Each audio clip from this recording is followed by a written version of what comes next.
அண்ணா வணக்கம்ண்ணா. அண்ணா வணக்கம். உங்கள் பேருங்க? என் பேர் கலைமணிங்கண்ணா. கலைமணி. அண்ணா உங்கள் ஊர், நீங்கள் இருக்கிற மாவட்டம் எங்கன்னு சொல்லுங்கள். திருப்பூர் மாவட்டம், பூலவாடி கிராமம். பூலவாடி கிராமம். இது வந்து எந்த ஏரியாவில் இருக்குது? இதுக்கு மெயின் இடம்னா எதை சொல்கிறது? என் மெயின் ரோடுண்ணா. மெயின் ரோடுன்னா திருப்பூர் டு உடுமலை வந்த குடிமங்கலத்துக்கு அடுத்து பூலவாடி பிரிவு. பூலவாடி பிரிவு. அதில் வந்து 3 கிலோமீட்டர் உள்ள. 3 கிலோமீட்டர் உள்ள. சரி. ஆனால் இப்போ வந்து உங்கள் தறிக்கு நான் இந்த வேலை முடிச்சாச்சு. வேலை முடிச்சாச்சு. நீங்கள் வந்து எத்தனை வருஷ காலமாக நெய்யறீங்க? படிச்சிருக்கிறீங்களா? என்ன பண்ணியிருக்கிறீங்க? நான் பெருசாக ஒன்றும் படிக்கலைங்க. ஏதோ 4வது வரைக்கும் போனேன். 4வது வரைக்கும் போயிருக்கீங்க. பெருசாக படிப்பு அதிகமாக வரல. உங்களுக்கு என்ன வயசாச்சு? எனக்கு இப்போ 59. 59. எத்தனை வருஷ காலமாக நெசவு நெய்யறீங்க? நான் ஒரு 15 வயசு பையனாக இருக்கும்போது முடிச்சு அப்போ வந்து நெய்யறீங்க. ஆமாம். வேறு தொழில் எதுவும் செஞ்சது இல்லைங்களா? வேறு தொழில் சமீபத்தில் இப்போ தான் அந்த ரோல் சுற்றி கொடுப்பாங்க தறிக்கு. ஓகே. அது போட்டேன். அது செஞ்சீங்க. அதுக்கு முன்னாடி ஃபுல்லாக நெசவு தான். பழைய காலத்தில் வந்துங்க இந்த காட்டன் பாவை வந்து கஞ்சி போட்டு நெய்வாங்க. அது நெசிருக்கிறோங்க. நீங்கள் அதெல்லாம் செஞ்சு 60, 80 பாவனத்துவோம், மடுப்பு சுற்றுவோம். சரிங்க. அதெல்லாம் செஞ்சு அப்போ நெசிருக்கிறோங்க. சரி. இப்போ வந்து அந்த காலகட்ட நெசவு முறைக்கும் இந்த காலகட்ட நெசவு முறைக்கும் என்ன வித்தியாசம் தெரியுதுங்களா? மாற்றங்கள் நிறைய இருக்குது. சரிங்க. இப்போ அது அந்த காலம் பரவாயில்லைங்களா, இந்த காலம் பரவாயில்லைங்களா நெசவு முறையில்? அந்த காலத்துக்கு அது சரியா இருந்தது. இப்போ வருங்காலத்தில் வரக்கூடிய செலவுகள் அதிலிருந்து எல்லாமே இருக்கிறனால சரி, அதுக்கு தகுந்த மாதிரி நம்ம வருமானம் சம்பாதிக்கணும். அதுக்கு தகுந்த டெக்னாலஜி செஞ்சு கொஞ்சம் ஸ்பீடாக உற்பத்தி பண்ணுற மாதிரி பண்ணலாம். அப்புறங்க இன்னொரு கேள்வி. நான் நிறையா நெசவு நண்போடு பேசியிருக்கிறேன். இந்த நெசவு எங்களுக்கு வந்து வீட்டு செலவுக்கு பத்துறதில்ல அப்படிங்கிறாங்க. உங்களோட கருத்து என்னன்னு சொல்லுங்கள். நமக்கு அப்படி இது வரைக்கும் தோணலைங்களா? ஓ சரி. இப்போ அந்த மாதிரி ஒரு கேள்வி கேட்குறாங்கல்ல, அவங்களுக்கு நீங்கள் என்ன ஒரு பதில் சொல்லுங்கள்? அதாவது அவங்க வேற இன்னொரு தொழில் பண்ணலாமா, இல்லை இதிலே வந்து இந்த நவீனத்தை செய்யலாமா அப்படிங்கிறத. ஏன்னா நீங்கள் ஒரு நெசவாளி, அது நீங்கள் சொன்னால் தான் அவங்களுக்கு புரியும். நீங்கள் சொல்லுங்கள், அதை பற்றி சொல்லுங்கள். இதுலேயே நவீனத்தை செஞ்சு இதுலேயே சம்பாதிக்கலாம். முறையில் சம்பாதிக்க வழி இருக்கலாம். அது போக எக்ஸ்ட்ரா கூட வேணும் ஒன்று வச்சுக்கலாம். இருந்தாலும் 2 பக்கம் கால் வைக்கிறத விட ஒன்றுலேயே செய்யறது ஒரே வேலையில் இருக்கலாம். ஆமாம், நல்லா இருக்கும். நல்லா ஒரே மாதிரி டைம் வரும். ஏன்னா அப்புறம் அதே மாதிரி ஒருத்தர்கிட்ட நான் கேட்குறப்போ இன்னும் நவீனத்தனம் வந்திருக்குது, செய்ய மாட்டேங்கிறேன் அப்படின்னு கேட்டால் எங்களுக்கு பொருளாதாரம் இல்லை அப்படிங்கிறாங்க. அப்போ அவங்களுக்கு வந்து நம்ம இந்த சொசைட்டி எல்லாம் இருக்குதுல்ல, அதெல்லாம் கொஞ்சம் நடைமுறையில் தான் வாங்கி கொடுக்கலாம்ல. தாராளமாக செய்யலாம்.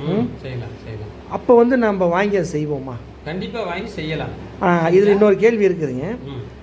நிறையா நான் ஏரியா சொல்ல விரும்பலை. நிறைய பேர் வாங்குறாங்க, சில பேர் வாங்குறதும் இல்லை. அது ரிட்டர்ன் போயிடுதுன்னு சொல்கிறாங்க. உங்களுக்கு அதை பற்றி ஏதாவது தெரியுங்களா? அப்படியெல்லாம் போன மாதிரி தெரியல. ஆனால் கொடுக்குறாங்க. எங்களுக்கு கூட கொடுத்தாங்க. அதை வச்சு நாங்கள் செய்கிறீங்க. சரி, பரவாயில்ல, ரொம்ப சந்தோஷங்க. இப்போ வந்து உங்கள் குழந்தைங்க பசங்களை என்ன பண்ணுறாங்க? எனக்கு 2 குழந்தைங்க, பையன் 1 பொண்ணு 1. என்ன படிக்க வச்சு? அதாவது நெசவு என்ன போது தான் அந்த காலத்திலேயே நாங்கள் படிக்க வச்சோம். பிஇ படிக்க வச்சோம். பிஇ. ஓ சரி. பொண்ணு ஆர்ட்ஸ் காலேஜில் இஎஸ்ஐ. ஆமாம். இது வந்து நெசவு தான். நெசவு 2 பேர்த்தையும் படிக்க வச்சோம். இல்லை, இது எதுக்கு நான் இந்த கேள்வி கேட்குறேன்னா, நிறைய நண்பர்கள் வந்து நாங்கள் நெசா எங்களுக்கு அதாவது பொருளாதாரம் பத்தாறதில்ல, படிக்க வைக்க முடியறதில்ல அப்படின்னே சொல்கிறாங்க. இது எப்படிங்க சொல்லணும் நீங்கள்? இல்லை, எல்லாமே ஒரு பிளான் பண்ணி செஞ்சால் கரெக்டாக தான் இருக்குது. கரெக்டாக செய்யலாம். அதிகம் இல்லாமல் இல்லை கிடையாது. சரிங்க. நம்ம தொழில் வருமானமெல்லாம் இருக்குது. கரெக்டாக செஞ்சு அதன்படி கரெக்டாக. ஆனால் அந்த மாதிரி சில நண்பர்கள் கேட்கும்போது நான் நெசவு தொழிலை விட்டு வெளியே போய் வேறு வேலை செய்யலாம் அப்படிங்கிறாங்க. அது வெளியே போய் பார்த்தா தெரியும். நீங்கள் சொல்லுங்கள், நீங்களும் போயிருப்பீங்க. சொல்லுங்க. அது வந்து கண்டிப்பாக இந்த தொழில் விட்டு வேற தொழிலுக்கு போனால் மறுபடியும் சுற்றி இதுக்கே தான் வருவாங்க. அது வேற தொழில், அடிமை தொழிலாக போயிடும். இதுதான் நமக்கு ஒரு சுதந்திரமானது, நிம்மதியான தொழில். ஏன்னா வீட்டோட குடும்பத்தோட இருந்து நல்ல முறையில் தொழில் செஞ்சுக்கலாம். குழந்தை கொஞ்சம் சிறப்பாக பார்த்துக்கலாம். நல்லா இருக்கலாம். ஆனால் ஒரு சில பேர் வந்து அது என்ன காரணம்னு எனக்கு தெரியுது. இந்த ஒரு வார்த்தை பொழுதுக்கு யூஸ் பண்ணுறாங்க. நெசவு முன்னேற முடியாது அப்படிங்கிறாங்க. இப்போ நீங்கள் வீடு வாசல்லாம் கட்டியிருக்கீங்க? நாங்கள் வீடு வாசல் இல்லை நானும் பார்த்துருக்கிறேன். வாசல் கட்டி இருக்கிறீங்க. குழந்தையில படிக்க வச்சு சரி மறுபடியும் ஒரு டிகிரியும் படிக்க வச்சிருக்கிறோம். சர்டிஃபிகேட்டாக இருக்கிறார் இப்போ. அப்படிங்களா? ஆமாம். நல்ல விஷயம் தான் இதெல்லாமே, நல்ல விஷயம் எல்லாமே இந்த தொழிலில் பார்த்து. சரிங்க. அப்போ இப்போ என்னென்னா ஒரு நெசவாளி வந்து தான் விவரம் தெரிஞ்ச காலத்துலேருந்து நெய்யறாங்க. வயசானதுக்கப்புறம் அவங்க சேமிப்புன்னு ஒன்றும் செய்யறதில்ல. இதுக்கு எப்படி அதாவது உடல் நல்லா இருந்தால் பரவாயில்ல, ஒரு காலத்துக்கு அப்புறம் வயசானதுக்கப்புறம் அந்த உடல் சோர்வுங்கிறது வருது. அப்போ கொஞ்சம் நிம்மதியாக இருக்கணும். இப்போ நிம்மதி வேண்டாம் விடுங்க. இதுக்கு என்ன பண்ணலாம்? இதுக்கு வந்து உங்களோட கண்டிப்பாக இருக்கணும். எந்த மாதிரி பண்ணலாம் சொல்லுங்கள். எத்தனை ஐடியா இருந்தாலும் சொல்லுங்கள். ஆமாம், இந்த இன்சூரன்ஸ் போட்டு வைக்கலாம். சரிங்க. அப்புறம் சிக்கன சேமிப்புன்னு ஏதாவது ஒரு அமௌண்ட்டை ஒதுக்கி வச்சு அதை ஒரு பெரிய அமௌண்ட்டை தொகையை சேர்த்து வைக்கலாம். ஏன்னா கடைசி காலத்தில் உதவுறதுக்கு. ஆமாம், அது பண்ணி வைக்கலாம். சரிங்க. இப்போ நீங்கள் சொல்கிறதெல்லாம் ஓகே. அதே நெசவாளிக்கு தான் வந்து இப்போ நான் வாரம் 3 சேல் 4 சேல் நெய்கிறேன், அந்த பணம் வீட்டுக்கு வாங்கிட்டு வந்து அப்படியே சரியாக போகுது, நான் எங்கேருந்து இன்சூரன்ஸ் போடுறேன்னு ஒரு கேள்வி கேட்குறாங்க. இதுக்கு அவங்களுக்கு நீங்கள் சொல்கிற பதில் என்னங்க சொல்லுங்கள். எல்லாருமே ஒரே மாதிரி இது போகிறதில்ல. ஆமாம். செலவுன்னா ஒரு 100 ரூபா வாங்கினோம்னா ஒரு 80 ரூபா செலவு பண்ணாலும் ஒரு 20 ரூபாய் பிடிச்சி வச்சு அதை பண்ணினா தான் முடியும். எவ்வளோ இருந்தாலும் செலவுங்கிற ஆகத்தை செய்யும். ஆமாம், ஆடம்பரமாக செய்யாமல் கொஞ்சம் சிக்கனத்தை பயன்படுத்தி. ஏன்னா இதுக்கு முன்னாடி ஒரு 3 நாளைக்கு முன்னாடி நான் ஒரு பெரியவர் பேசினேன். அவர் இதே கருத்து சொன்னார். கொஞ்சம் சிக்கனமாக இருக்கிறது நல்லது அப்படின்னு சொன்னாருங்க. ஆனால் இன்னைக்கு சிக்கனங்கிறது இல்லைங்களே, சிக்கனங்கிறது இன்னைக்கு கிடையாது. இதுக்கு என்ன பண்ணலாம்? தொட்டதெல்லாம் விலைவாசி ஏறி போச்சு எல்லாமே. ஆமாம். சரி. இப்போது நான் ரொம்ப ரொம்ப ஒரு 70 வயசான பெரியவங்களாம் 70, 75, 80 வயசு நெய்கிறாங்க. சரி. அவங்களால நான் பார்த்துருக்குறேன். சரி. நாளைக்கு ஒரு உடம்பு சரியில்லைன்னா தான் பெத்த பிள்ளைங்க கூட தான் போய் பார்க்கறது. ஆனால் அவங்களும் அந்த சூழலில் தான் இருக்கிறாங்க. இப்போ அவங்களுக்கு வந்து ஒரு மருத்துவ காப்பீடுங்கிறது ஒன்று வேணும். கண்டிப்பாக. அது எந்த மாதிரி எல்லாம் செய்யலாம்? அது காப்பீடு கொடுக்குறாங்க, ஆனால் அது போய் பார்த்தோம்னா அவ்வளோ சிறப்பாக நமக்கு தெரிய மாட்டேங்குது. கண்டிப்பாக தெரிய மாட்டேங்குது. இப்போங்க இது வந்து போன மாதத்தில் இந்த ஒரு கேள்வி கேட்டிருந்தேன். சரி. இப்போ நீங்கள் நெய்யறீங்க, வாரம் 3 சேல் 4 சேல் நெய்யறீங்க. இப்போ நீங்களே வந்து ஒரு சீலைக்கு 50 ரூபாங்கிறது வந்து ஒரு ஓனர்கிட்ட நீங்கள் அதாவது நீங்கள் கூலி பேசியாச்சு. கூலி வந்து ஒரு 1500 1000 எவ்வளோ பேசிட்டீங்க. இப்போ நம்ம வாங்குற கூலி வந்து நம்ம குடும்பத்துக்கு சரியாக போகுது. அதுலேருந்து ஒரு 50 ரூபா, ஒரு சீலைக்கு 50 ரூபா, அது கணக்கில் நீங்கள் வைக்காதீங்க. ஒரு 1100 ரூபா கூலின்னா 50 ரூபா இல்லை, 1050 ரூபா கூலி. அந்த மாதிரி உங்கள் மனசில் வச்சுக்கிட்டு நீங்கள் ஒரு வாரத்துக்கு 4 சீலை, அப்போ 200 ரூபா மிச்சம். இப்போ ஒரு சின்னதாக ஒரு மருத்துவ காப்பீடு மாதிரி நீங்கள் போடலாம்ல. இதுக்கு ஒரு கருத்து சொல்லுங்கள். இல்லை இது அது போட்டு வைக்கலாம். கடைசி காலத்தில் முடியாதப்ப அது வந்து நமக்கு நல்ல யூஸ்ஃபுல்லாக இருக்கும். ஏன் இதை வந்து நெசவாளிகள் யாருமே பயன்படுத்துறதில்லை? இப்போ நான் வந்து கேட்குறவங்க நிறைய பேர் இதை தான் கேட்குறேன். சரி. எல்லாமே வந்து அப்போதைக்கு அப்போ செஞ்சால் நல்லா இருக்கும். யார் செய்யறது? நீங்கள் தான் செய்யணும். கண்டிப்பாக நீங்கள் தான் செய்யணும். நெசவாளி நீங்கள் தான் செய்யணும். ஆமாம். உங்கள் குடும்பத்தை நீங்கள் தான் பாதுகாக்கணும். நம்ம தான் செஞ்சாகணும். சரி. இப்போ இதுக்கு நீங்கள் என்ன சொல்றீங்க? தேவையில்லாமல் செலவுகள் பண்ணுறோம். இதுக்காக ஏன் நீங்கள் சேமிக்க மாட்டேங்கிறீங்க? அது கண்டிப்பாக செய்கிறது நல்லது தான். இப்போ வந்து கேட்டாலும் அரசாங்க உதவி பண்ணிட்டு அரசாங்கத்தையே சொல்கிறாங்க. அரசாங்கத்தை மேலே சொல்லிட்டு இருந்தா அது நல்லா இல்லை. நமக்கு தேவை நம்ம தானே பார்க்கணும். இப்போ அண்ணன் நீங்களே இருக்கிறீங்க, உங்கள் குடும்பத்தை நீங்கள் தான் பாதுகாக்கணும். அரசாங்கங்கிறது வந்து அவங்க பல ஆயிரம் குடும்பம் இருக்குது, அதுக்குள்ளே தான் நம்மளும் இருக்கிறோம். திட்டத்தை போடுவாங்க, அவ்வளோதான். அதை வந்து நம்ம எல்லாத்தையும் செயல்படுத்தினா நமக்கு குடும்பத்துக்கு நம்ம என்னமோ அதை பார்த்து நம்ம தான் செஞ்சு நம்ம தான் செய்யணும். இது ஏன் வந்து நம்ம நெசவாளிகள் வந்து மனசில் வச்சுக்க மாட்டேங்கிறாங்க? எனக்கு ரொம்ப ஆதங்கமாக இருக்குது. சரி. பாருங்க, 3 நாளைக்கு முன்னாடி பேசினேன். அவர் பெரிய, ஆனால் அவர் மாதிரி நல்ல ஒரு அறிவாளி, தெளிவாக சொல்லியிருக்கார். நீங்களும் அதே தான் சொல்கிறீங்க. அந்த ஒரு கருத்து தான். இப்போ நீங்கள் வந்து என்னென்ன மாதிரி எல்லாம் வந்து ஒரு முதலீடு செய்யலான்னு சொல்லிங்க. ஏன்னா இப்போ உங்களுக்கு 59 உடல் நல்லா இருக்கிற வரைக்கும் ஓகே. ஏன்னா நம்மளுக்கு சொத்தே உடல் தான். சாப்பிட போகிறோம். இதை வந்து நம்ம பாதுகாக்கணும். இதுக்கு என்னென்ன மாதிரி செய்யலாம்? உணவு முறைகள் எல்லாமே நீங்கள் சொல்லுங்கள். ஏன்னா நிறைய பேர் இதை வந்து சிந்திக்கிறதே கிடையாது. நீங்கள் சொல்லுங்கள், உங்களோட அனுபவத்தில் என்னென்ன செய்யலாம்னு சொல்லுங்கள். நாங்கள்லாம் முதல்ல வந்து பல தானியங்கள் எல்லாம் தான் சாப்பிட்டுட்டு இருந்தோம். சரி. அதெல்லாம் சாப்பிட்டனால இது வரைக்கும் எங்களுக்கும் பெரிய வியாதிகளோ சுகர் ப்ரெஷரு அந்த மாதிரி சொத்து வியாதி அது எதுவும் இல்லைன்னு வைங்களேன். பரவாயில்ல, இது கடவுள் புண்ணியத்தில் நல்லா இருக்கு. நல்லா இருக்கிறோம். ஓகே, சந்தோஷம். நல்லா இருக்கிறோம். இன்னி வந்து மற்றவங்களுக்கு நீங்கள் என்ன கருத்து சொல்கிறீங்க? மற்றவங்களுக்கு கொஞ்சம் சேமிப்புங்கிறது அவசியம் சொல்லத்தோம். ஆமாம், அவசியம். ஆமாம். இப்போ நான் அப்புறம் அதுதான் கண்டிப்பாக கையில் பணம் இருந்தால் தான் எல்லாமே நடக்கும். இப்போ இந்த மாதிரி நான் ஒரு 2 மாதமாக கேட்டுட்ருக்கிறேன். சரி. அதில் ஒரே ஒரு இப்போ ரகம் கொடுக்க ஆரம்பித்த ஓனர் வந்து என்கிட்ட சொன்னார். சரி. ஆனால் நீங்கள் சொன்ன விஷயத்தை நான் செய்கிறேன் அப்படின்னாரு. ஆனால் அங்கே என்ன ஒரு விஷயம்னா, அவர்கிட்ட போய் யாருமே ரகம் எடுக்கிறதில்ல. ஓஹோ.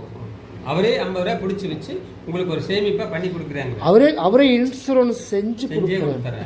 என்கிட்ட நீங்கள் 1 வருஷம் கம்பல்சரி நெய்யணும். சீலைக்கு வந்து 50 ரூபா இந்த கணக்கு வந்து நான் உங்களுக்கு இன்சூரன்ஸ் செஞ்சு கொடுக்குறேன்னு சொல்கிறாங்க. இந்த நாள் வரைக்கும் அவர்கிட்ட ஒரு தறி கூட போகல. அப்போ இது என்ன ஒரு மனப்பாங்கு நீங்கள் சொல்லுங்கள். நல்லது செய்ய போகிறவங்களுக்கு ஒரு வழி இல்லைங்கிற மாதிரி ஆகிப்போச்சு. ஆமாம், அவர் கரெக்ட். சரி. இதுக்கு வந்து இப்போ இது வந்து இந்த கிராமம் வந்து பூலவாடி. ஆமாம். இங்கே வந்து ஒரு 100 தறிக்கு மேலே இருக்குமா? இருக்கும். இப்போ ஒரு வீதியில் 10 தறிக்கா நீங்கள் பார்த்து முயற்சி பண்ணி இந்த திட்டத்தை அறிமுகப்படுத்தலாம். ஏன் வந்து அரசாங்கத்தையே நம்ம பார்க்குறோம்? நமக்கு நம்மளே திட்டம் செய்யலாம்ல. நம்ம எதுக்கோ போய் செலவு பண்ணுறோம். ஒரு ஹோட்டலுக்கு போனால் ஒரு ஹோட்டலுக்கு போனால் நார்மலாக சாப்பிட்டா 300 ரூபா பில்லு வரும். சீலைக்கு ஒரு 50 ரூபா கொடுத்து செய்யலாம்ல. இந்த கருத்துக்கு நீங்கள் என்ன யோசனை சொல்கிறீங்க? சொல்லுங்கள். இது தாராளமாக நல்ல கருத்தை தான் நீங்களும் சொல்லியிருக்கீங்க. ஆனால் கேட்க மாட்டேங்கிறாங்களே. கேட்க மாட்டேங்கிறாங்க. என்ன பண்ணலாம் நீங்கள் சொல்லுங்கள். நீங்கள் அதான் நீங்கள் நெசவாளி. ஆமாம். நீங்கள் நம்ம எல்லாம் கேட்டால் தாராளமாக செய்கிறேன்னு தான் சொல்லுவேன். சேர்ந்துக்கிறேன் பண்ணலாம் அப்படின்னு தான் சொல்லுவேன். அப்படின்னு சொல்கிறீங்க. சரி. இப்போ வந்து இந்த மருத்துவ காப்பீடை பற்றி நான் நிறைய கேட்டுட்ருக்கிறேன். சரி. இதை வந்து எப்படியெல்லாம் நீங்கள் வந்து இந்த மருத்துவ காப்பீடு செய்யலாம்? அதாவது கையிலேருந்து கண்டிப்பாக நம்மளால் செய்ய முடியாது, பார்க்க முடியாது. இதுக்கு என்னென்ன வழிமுறை இருக்குது? ஏன்னா நான் ஒருத்தனே சொல்லிட்டு இருக்கிறத விட எல்லாரும் இப்போ நீங்கள் வந்து உங்கள் கருத்து சொல்லலாம். இப்போ ஒரு சீலை கொண்டு போகிற அதுக்கு என்னென்ன வருது எங்கே உங்களுக்கு தான் தெரியும். அப்போ அதிலிருந்து எத்தனை பைசா எடுத்து வச்சா நம்ம செய்யலாங்கிறது உங்களோட ஒரு தனிப்பட்ட முறை ஒரு கருத்து சொல்லுங்கள். இதை வந்து பல லட்சம் பேர் பார்ப்பாங்க. பார்த்துட்டு எனக்கு என்ன ஒரு ஆதங்கம்னா, இந்த மாதிரி சொல்கிறதுல ஒரு 10 பேரான முன்னுக்கு வந்து செய்யணும். அவங்க குடும்பத்தை வந்து பாதுகாப்பாக பார்த்துக்கணும். என்னோட ஒரு ஆசை, நல்ல எண்ணங்கள். இப்போ நீங்கள் உங்களோட கருத்து சொல்லுங்கள். அந்த சேமிப்பை சொல்கிறீங்க? ஆமாங்க, சேமிப்பத்தி. ஆமாம், அதுதான் நான் தாராளமாக சேமிக்கலாம். அதுக்கு ஒரு வழிமுறை. ஏன்னா எல்லாத்துக்கும் எல்லாமே தெரியாது. கரெக்ட் இல்லைங்களா? சரி. நடைமுறையில் 50 ரூபாய்க்கு பெரிய விஷயம் இல்லை. சேலைக்கு கொடுக்கலான்னு சொல்லலாம், கொடுக்கலாம். ஆனால் இது செய்யறதுக்கு ஒரு ஆள் கண்டிப்பாக வேணும் இல்லைங்க? ஆமாம். அது மாதிரி இருந்தால் தாராளமாக கொடுத்து சேர்த்து செய்யலாம், பண்ணலாம். இல்லைங்கண்ணா, இப்போ நான் அதுக்கு பதில் சொல்லிட்டீங்க. இப்போ நீங்கள் வந்து இப்போ இந்த ஓனர்கிட்ட ரகம் எடுத்தாச்சு. அந்த ஓனர்கிட்ட நீங்களே பேசலாமே. தாராளமாக கேட்கலாம்ல. ஐயா, நான் 1 வருஷ காலம் உங்களுக்கு கேரண்டியாக நெய்கிறேன். எனக்கு ஒரு இந்த காப்பீடு ஒன்று பண்ணி செஞ்சு கொடுங்க அப்படிங்களா? நீங்கள் உங்கள் கையிலேருந்து பணம் போடாதீங்க. என்னோட சேலையிலேருந்து 50 ரூபா போடுங்க. கொஞ்சம் போடலாமே. இல்லை, போடலாம். ஆமாம். ஏன்னா நீங்கள் முதலாளிக்காகத்தான் நம்மளும் பாடுபடுறோம். அது உண்மை. ஏன்னா இதை வந்து நிறைய பேர் சொல்லியிருக்கிறாங்க. ஆனால் இந்த வரைக்கும் அந்த ஒரு சின்ன வயசு நண்பர், அவர் பேர் வந்து சம்பத்குமார், காங்கயம், அந்த ஓனரு. அவர் வந்து கொஞ்சம் இந்த கவர்மெண்ட் சிஸ்டம் மாதிரியே செய்யறேன்னு சொன்னார். இப்போ தான் கொஞ்சம் அப்படியே மேலே வளர்ந்து வர்ற. அப்படி இது எதுக்கு இந்த பேர் கூட நான் இப்படி குறிப்பிட்டேன்னா, எல்லாருக்கும் தெரியட்டும். இப்படி ஒருத்தர் சொன்னாங்க செய்தாங்கன்னு சொன்னாங்க. அதனால தான் இந்த பேரை நான் குறிப்பிட்டேன். இப்போ அவங்க அந்த மாதிரி சொன்ன ஒரு ஐடியா நல்லது தானே? கண்டிப்பாக ரொம்ப நல்ல ஐடியா. ஏன்னா நம்ம எவ்வளோ சம்பாதிச்சாலும் நம்மளுக்கு பத்தாது. நம்ம கஷ்டங்கள் தீராது. அப்படிதான் வருங்க.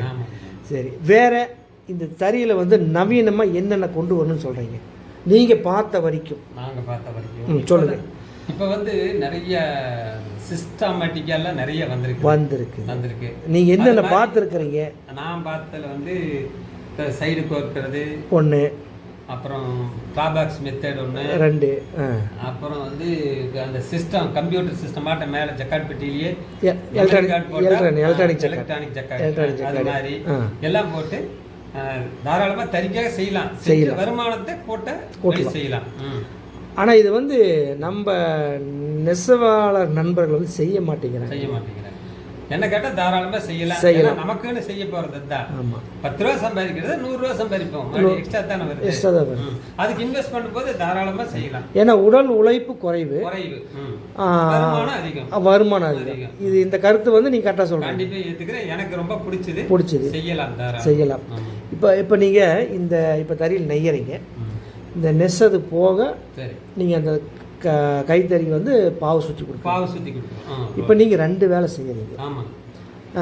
இப்போ 2 வேலை எப்படி மெதுவாக செஞ்சுக்கலாம் வச்சுங்க. ஆனால் நிறைய பேர் இந்த மாதிரி எதுவும் செய்யறதில்ல. கேட்டால் எனக்கு அது தெரியாது இது தெரியாதுங்கிறாங்க. இதுக்கு ஒரு கருத்து சொல்கிறேங்க. இப்போ நெய்யறாங்க, ஓகே. நீங்கள் வந்து இதுக்கு ஒரு கருத்து உங்களுக்கு தெரிஞ்சு சொல்லுங்கள். அந்த ஏரியாவில் என்ன இருக்குதோ அதை பார்த்து செய்ய சொல்கிறீங்களா? எப்படி சொல்லுங்கள்? ஆமாங்க, ஒவ்வொரு ஏரியாவுக்கு ஒவ்வொரு தொழில் இருக்கும். அதை கூட வச்சு சைடாக பண்ணிக்கலாம். வருமானம் எக்ஸ்ட்ரா கண்டிப்பாக தேவைதான். இது இல்லைன்னா அது அப்படிங்கிற மாதிரி வந்துருதல்ல. உன்னையே நம்பி இருக்கிறதுக்கு கூட இன்னொன்று ஒரு சப்போர்ட்டாக இருக்கு. சப்போர்ட். ஆமாம், அந்த வருமானம், அதாவது நம்ம வாழ்வாதாரத்துக்கு ஒரு ஊக்குவிப்பு. கரெக்டு. பாருங்கள் நண்பர்களே, பாருங்கள். இவர் அண்ணா பேர் சொல்லுங்க, எனக்கு மறந்துருச்சு. கலைமணி. இந்த அண்ணன் வந்து பூலவாடி. இவர் எத்தனை விஷயத்தை பேசியிருக்கிறாங்க. இந்த வீடியோவும் பார்த்துட்டு எல்லாருக்கும் ஷேர் பண்ணுங்கள்.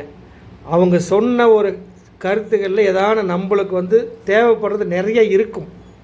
அதை வந்து ஒவ்வொருத்தரும் பயன்படுத்தி நம்ம நெசவாளிகள் வந்து முன்னுக்கு வரணும். அதுக்காக தான் நானும் வந்து இத்தனை ஒரு சிறப்பாக இருக்கணும். நெசவாளர்கள் சமுதாயம் பார், அவரு அந்த கருத்தை சொல்கிறாருங்க.